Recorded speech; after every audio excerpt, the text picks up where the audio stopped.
Hello dear students, a very good morning to all of you. Dear children, today we will talk about our first practical, that is radical detection.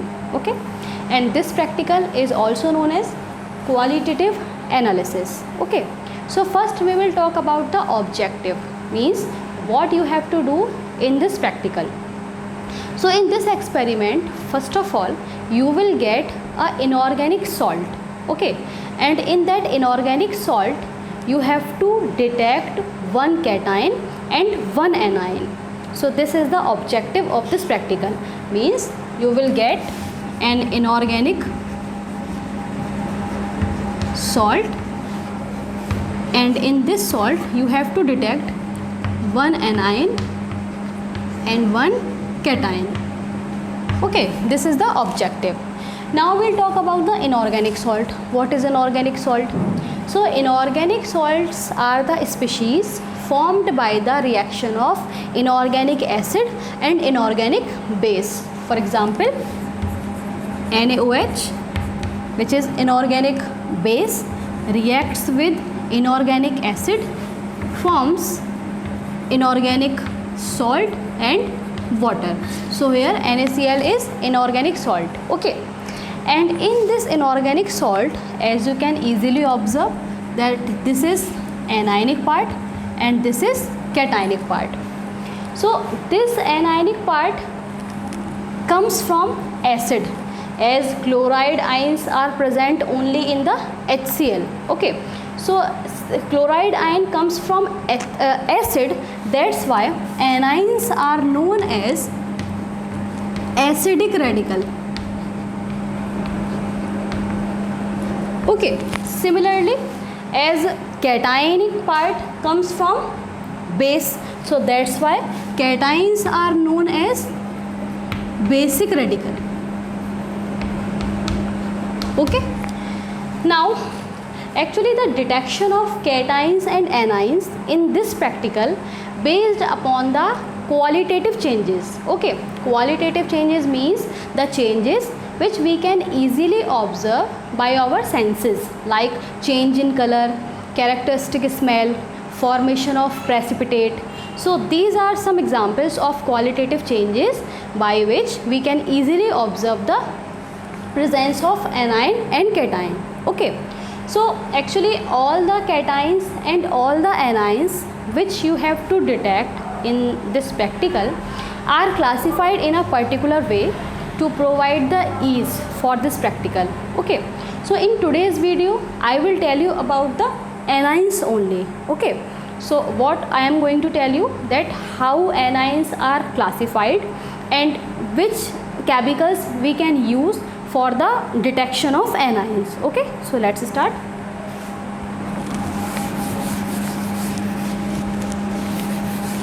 So anions are classified in three groups. Okay, so group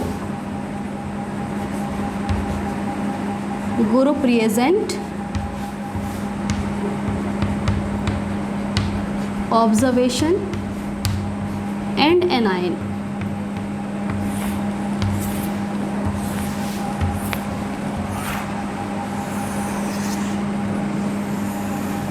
Okay, so groups are there are three groups in which anions are classified.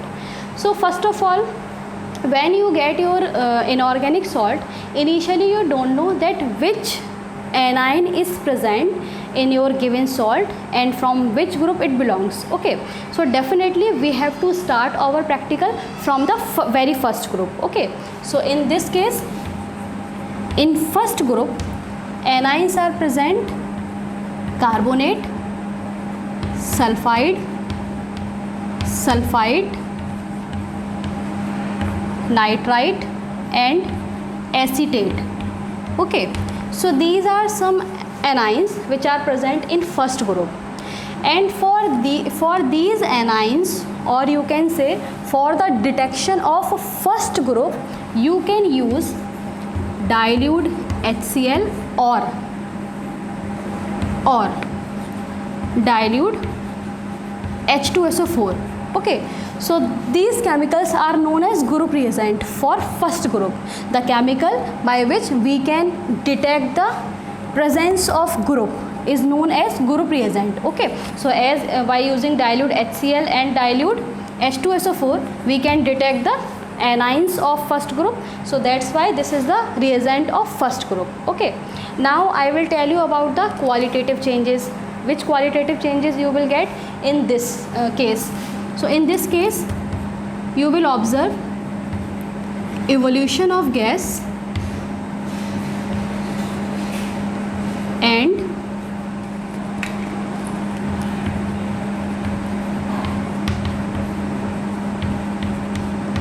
characteristic smell. Okay, so when you take a small quantity of the given salt in test tube, then you will add dilute HCl or dilute H2SO4. Okay, after adding dilute HCl or dilute H2SO4, if you observe evolution of gas and characteristic smell, so this observation shows that first group may be present in your given salt. Okay, so if first group is present in your salt, then if carbonate is present, then you will observe evolution of gas with very rapid speed, means you will observe the rapid evolution, okay, which is known as brisk effervescence. Okay, so when carbonate ion is present, then you will get the brisk effervescence. Now for sulfide ion, if sulfide ion present in your given salt, then you will observe the colorless gas with the smell of rotten eggs. Okay, so if you observe this type of qualitative change, then your given salt may contain sulfide ion. Okay, if you are adding this and you are getting a suffocating gas, evolution of a suffocating gas, then SO3 negative means sulfide ion may be present. Okay, now if you are adding dilute HCl or dilute H2SO4 and you get reddish brown gas, okay, with pungent smell. Pungent smell means very strong smell. This shows the presence of NO3 negative, means nitrite ion. Okay, and at the last, if you add dilute HCl or dilute H2SO4 and you observe the vinegar like smell, so this shows that in first group acetate ion may be present in your given salt. Okay, so by these characteristic smell and characteristic color of evolute gas, you can observe that which anion is present in your given salt which belongs to first group. Okay, now suppose you add dilute HCl and dilute H2SO4 and you are observing nothing. Okay, no evolution of gas and no characteristic smell is found. In that case we have to move towards the next group, that is second group. Okay,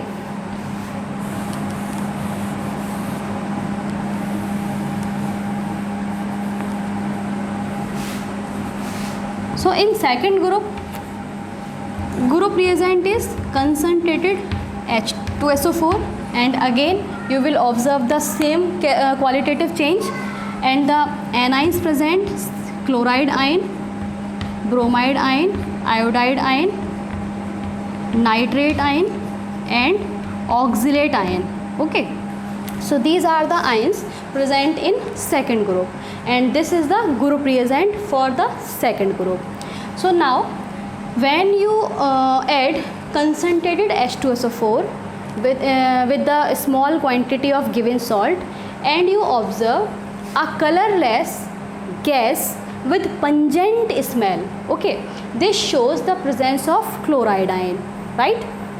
Now if you add concentrated H2SO4 in the given salt and you are observing a reddish brown gas, this shows the presence of bromide ion, means your given salt may contain bromide ion.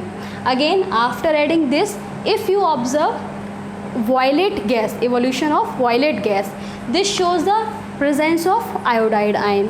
And for nitrate ion, if you observe light brown gas with pungent smell, this shows the presence of nitrate ion. Okay, and at the last, if you observe colorless odorless gas after adding concentrated H2SO4, this shows the presence of C2O4 negative negative, means oxalate ion. Okay, so if you observe any of this observation which I told you, means this shows that the radicals of second group may be present in your given salt.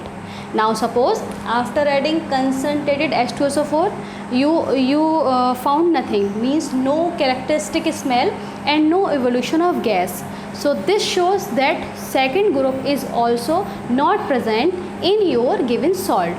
In that case, you have to move towards the last group, that is third group. Okay. So in third group,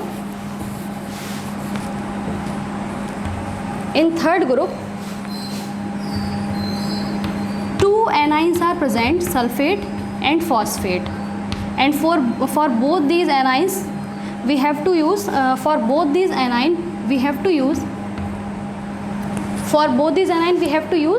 different chemicals. Okay, for example, for sulfate we will use dilute HCl plus barium chloride solution, BaCl2, and for phosphate we will use concentrated HNO3 plus ammonium molybdate.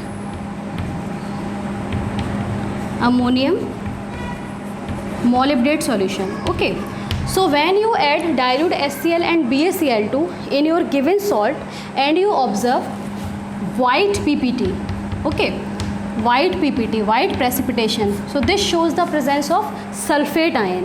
And if you add concentrated HNO3 and ammonium molybdate with your given salt, a small quantity of given salt, and you observe the precipitation of yellow PPT, so this shows the presence of PO4 negative negative negative, means your given salt may contain phosphate ion. Okay, so this is how we can detect the anions belongs to a particular group by using certain chemicals. Okay, thank you.